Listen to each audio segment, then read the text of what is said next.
Hello everyone, today I'm going to be going over the best level 30 gear for life and then also showing where you can get each item.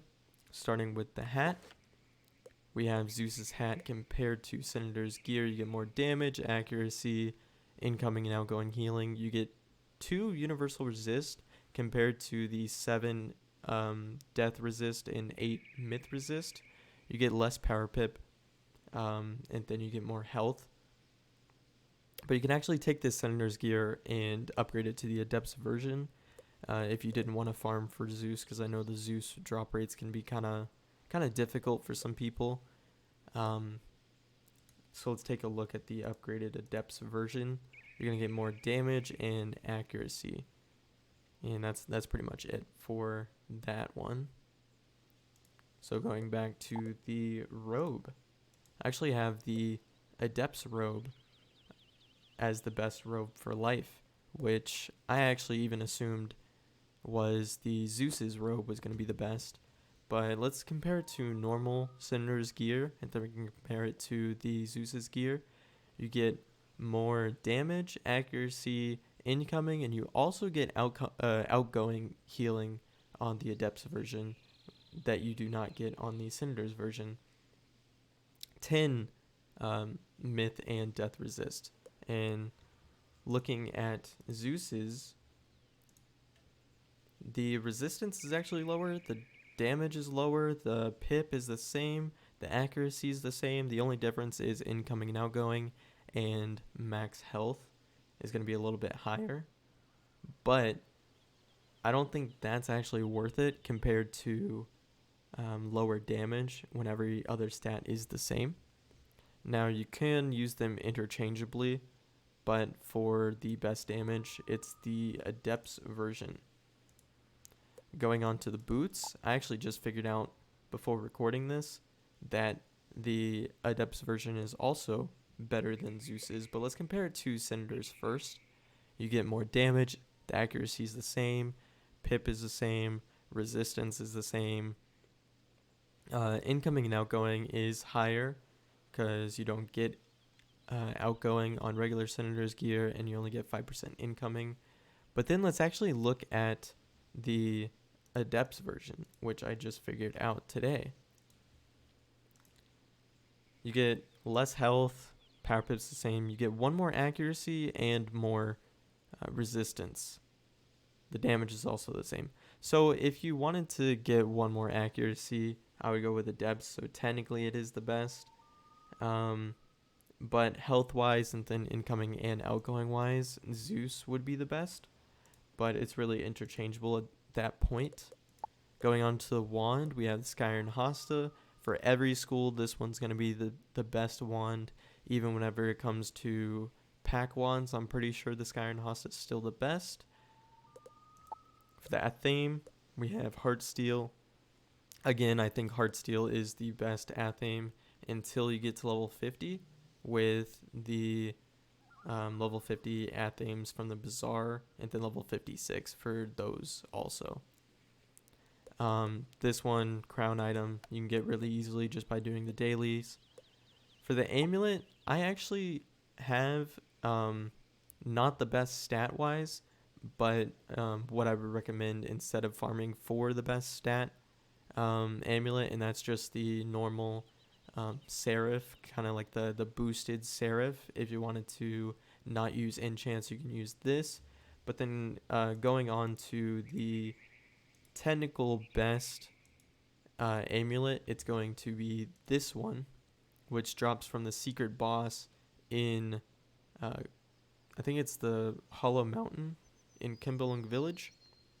This one actually gives health, so I believe it's the only amulet level 30 or lower that gives stats instead of just a card.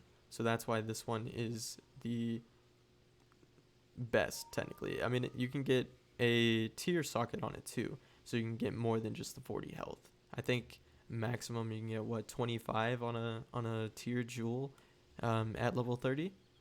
So technically this one is the best. Moving on to the ring, I would actually just recommend a Bazaar ring, whichever one you can find in the Bazaar for the most health. So I would go with this one, the Band of Restoration.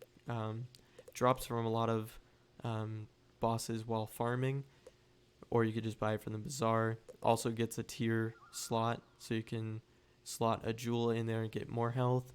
The rings really don't matter until you get to level 40, and then you can get this one from, I believe it's Barkingham Palace. I'm not sure which one it drops from, but this one gives damage and power, but it's overall the best one for level 40 though. Onto the deck, either go with the Deck of the Lotus, or you can try and farm the Hollow Mountain again for the deck from Master Tonkatsu. The final boss in Hollow Mountain gives 5 health, so technically this one is the best stat wise, but it does give less of the treasure cards, and the size I believe is also lower.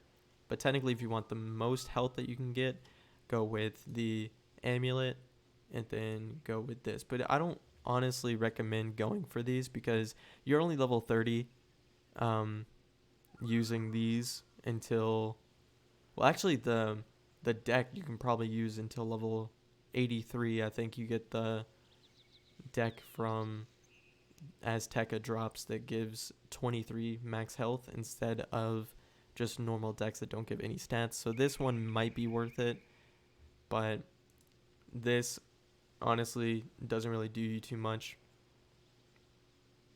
If you want it, you can. If not, wait until level 60 and then farm the amulet from the House of Scales. And then let's look at the stats real quick. Let's look at it without a pet, and then I'll put the pet back on to show what your stats could look like with a triple double. 34 life damage, 25 myth, 24 death, and then 7 resistance, 7 accuracy, which is pretty good whenever normal spells you only need 10. So you could technically use a accuracy jewel, but you will fizz on rat spins and any newer spells.